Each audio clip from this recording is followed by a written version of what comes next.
Скалата стои, излъскана заради копнежите и желанията на всички докоснали се до нея, но представлява трудност за по-смелите катерачи. Сякаш оказва се не случайно, че този маршрут е белязал началото ми като скален катерач. С него започна моето приключение по родните скали. Преди 3 години, или по-точно месец май 2022 година, отидох заедно с приятели на Ботевата Алпиняда. Ще бъде супер някой направи филм за нея, между другото. Другите вече бяха излезнали да катерят по скалите на Витоша, но аз в края на март се контузих при каране на сноуборд в Алпите и само гледах отстрани как се катерят моите приятели и виждах благородно. Въпреки това и след 7 сесии на физиотерапия реших, че ще катеря във Враца през май месец. Коло казвам, Безенги е задължителен. Бяхме измислили някаква сложна схема и катерихме 4 на свръзка. Аз бях последен. Започнахме да катерим след обяд. Опитът ми в катеренето сумарно до този период май беше половин година.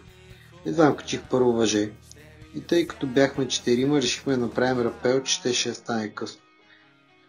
Първият ми рапел също беше на този маршрут. Всички други до този момент бяха тренирани само на земя.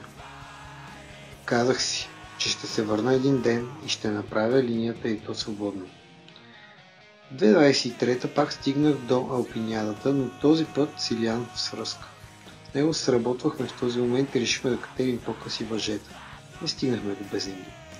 2024 година дойде, или месец февруари. Събрахме се една кола или 2 свръзки с идеята да го направим този тур. Вече с много повече опит в катеренето и в боравенето с инвентара. Поведох аз. Това си ми е мечта, нямаше как. Направихме първите 3 въжета, къде с зор, къде с лекота. Дойде момента за тавана на 4-то въже. Погледнах го. Страшно изглежда, си казах, ама викам, айде давай. След 10-15 метра влезнах под тавана. Зор един път. Бук! Викам, зор втори път. Бук! Да, ама не. Страха наделя този път. Чувствах се победен, но не сломен духом, а жив. Другите пробваха също, но и те неуспешно. Последният се евакуира и после дружно на 2 рапела додолу.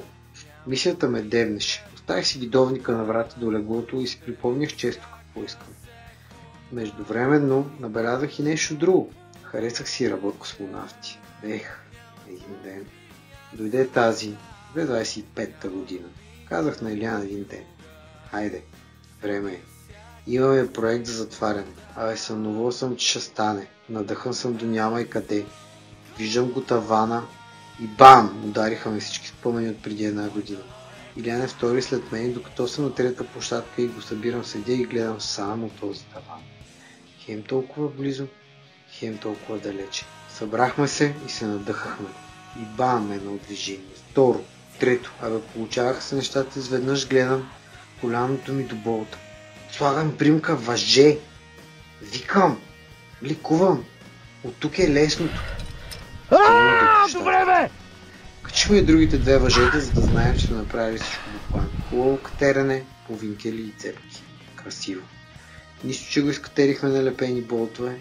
Остава си едно постижение, което вечно ще ме топли, че сме го постигнали.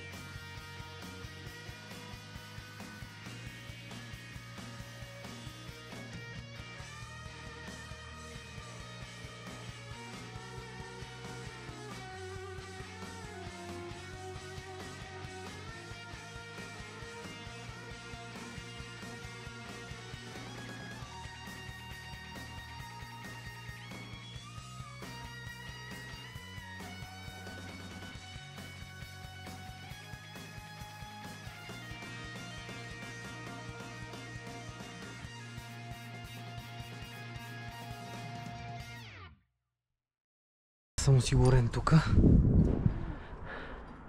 Централна стена е следващото място, на което ще правим някакви подвизи, сигурно. Там е ръба. Космонавти. Ще бъде супер яко.